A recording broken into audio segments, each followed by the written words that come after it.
नमस्कार। Super India news TV में आपका स्वागत है। मैं हूं राजेश आर्य। आइए देखते हैं आज का विशेष समाचार। अंतर्राष्ट्रीय स्तर का समाचार है और अधिक आक्रामक होता चीन। सत्ता पर नए सिरे से नियंत्रण के बाद शी चिनफिंग ने अपने पहले ही भाषण में यह स्पष्ट कर दिया था कि राजनीतिक रुतबे ने उन्हें और आक्रामक बना दिया है।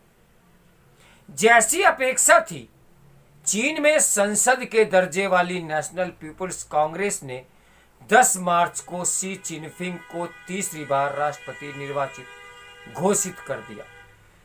लोकतांत्रिक चुनाव के रूप में पेश किए गए इस चुनाव में अकेले शी ही उम्मीदवार थे और वह 2952/0 वोट से चुन लिए गए।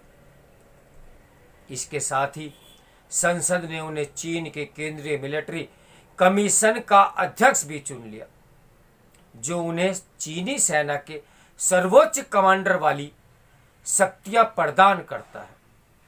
लेकिन संसद में हुए इन चुनावों से पहले ही शी चीनी कम्युनिस्ट पार्टी के महासचिव चुने जा चुके थे, जो चीनी राज व्यवस्था में सबसे शक्तिशाली पद है और राष्ट्रपति तथा सर्वोच्च कमांडर से ज्यादा अधिकार रखता है। इस तरह अब शी के लिए जीवन भर चीन का सर्वशक्ति संपन्न शासक बने रहने का मार्ग प्रशस्त हो गया है। इस चुनाव से पहले शी ने संसद से लेकर कम्युनिस्ट पार्टी को 200 सदस्यों वाली केंद्रीय कमेटी और 25 सदस्यों वाले पोलित ब्यूरो और 7 सदस्यों वाली स्टैंडिंग कमेटी में से अपने हर संभावित विरोधी को हटाकर अपने चाटुकार लोगों को बैठा लिया था। 1949 में चीनी शासन व्यवस्था पर कम्युनिस्ट पार्टी के हिंसक कब्जे के बाद यह पहला मौका है जब किसी नेता के पास सर्वशक्तिमान समझे जाने वाले चेयरमैन माओ से भी ज्यादा शक्तियां आ गई हैं। माओ ने 2 बार महासचिव रहने के बाद अपने लिए जीवन भर राष्ट्रपति रहने के अधिकार तो रख लिए थे। चीन की राजनीतिक हालात यही दिखा रही है कि शी भी अब जीवन भर तीनों पदों पर कब्जा बनाए रखने के सपने सजोए हुए हैं। उनके इस सपने ने एक और चीनी कम्युनिस्ट पार्टी के भीतर महत्वाकांक्षी नेताओं के सत्ता की सीढ़ियां चढ़ने के सपनों को चकनाचूर कर दिया। दूसरी ओर चीन की आक्रामकता को झेलने वाले देशों के सामने भी नई चिंताएं अब पैदा हो गई हैं। इन देशों में चीन की धमकियों और आक्रामकता को सीधे सीधे झेलने वाले भारत, ताइवान, अमेरिका, जापान और वियतनाम जैसे देश भी हैं और दक्षिणी चीन सागर से लगने वाले फिलीपींस, मलेशिया, ब्रुनेई और इंडोनेशिया जैसे देश भी, जो चीन से सैकड़ों किलोमीटर दूर तो हैं, लेकिन उनकी सीमाओं के भीतर के द्वीपों पर भी चीन अपना हक जता रहा है। वह कुछ जगह अपने नौसैनिक अड्डे भी बना चुका है। इसके गंभीर निहितार्थ हैं। सत्ता पर नए सिरे से नियंत्रण के बाद शी ने अपने पहले ही भाषण में स्पष्ट कर दिया था कि वह राजनीतिक रुतबे और शक्तियों ने उन्हें और आक्रामक बना दिया है। अपने समापन भाषण में शी ने घोषणा की कि चीन की सेनाओं और सैनिक व्यवस्था को और आधुनिक बनाया जाएगा और उसे चीन की ग्रेट वॉल की तरह स्टील की ग्रेट वॉल बनाया जाएगा। शी की इस घोषणा को चीनी आक्रामकता के शिकार ताइवान, भारत और जापान के लिए सीधी सीधी चुनौती के रूप में देखा जा रहा है। चीन सरकार पहले भी भारत के अरुणाचल समेत कई अन्य हिस्सों को चीनी क्षेत्र बता चुकी है और उन्हें चीन के नक्शे में दिखाती भी आ रही है। शी चीनी संविधान में एक नई धारा जोड़ चुके हैं, जिसमें चीन की सेना और सरकार के लिए जरूरी कर दिया गया है कि दूसरे देशों के कब्जे में मौजूद चीनी क्षेत्रों को किसी भी तरीके से मुक्त कराकर वापस चीन में शामिल किया जाए। इस संदर्भ में शी की यह नई घोषणा भारत के लिए बड़ी चिंता पैदा करने वाली है कि आपने इस भाषण में जो शी ने ताइवान का नाम लेकर ऐलान किया कि अगर वह बातचीत के रास्ते से चीन में अपना विलय करने को राजी नहीं होता तो चीन बिना किसी संकोच के शक्ति का प्रयोग करेगा और उसे चीन का हिस्सा बनाएगा। ऐसा ही खतरा अब जापान के सामने भी है।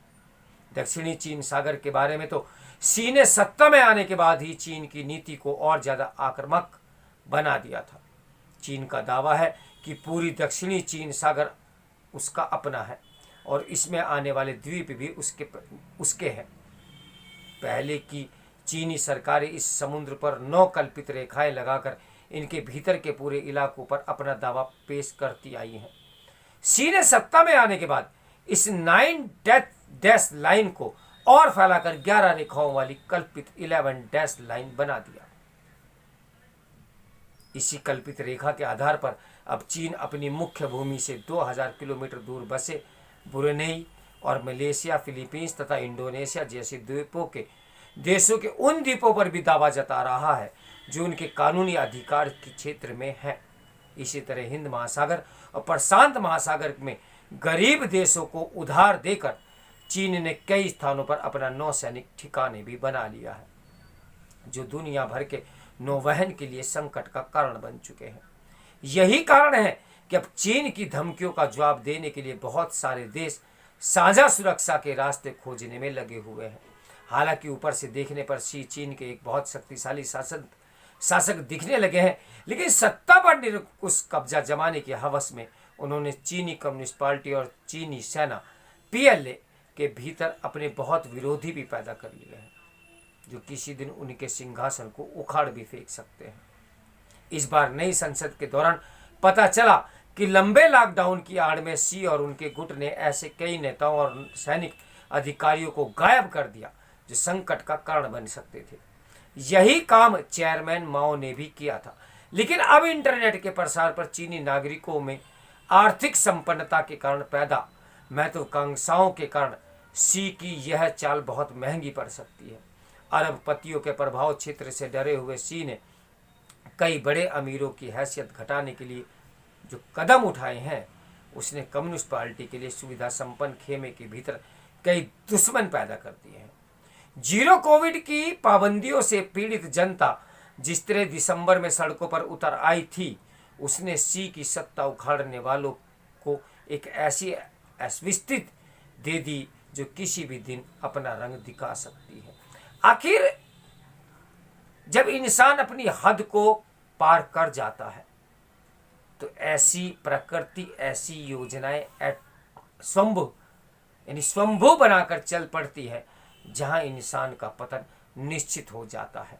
तो शायद चीन के साथ भी इस पतन की शुरुआत हो चुकी है। तो मेरे साथ बने रहें सुपर इंडिया न्यूज़ टीवी के ब्रेकिंग न्यूज़ के लिए। नमस्कार, मैं हूं राजेश आर्य।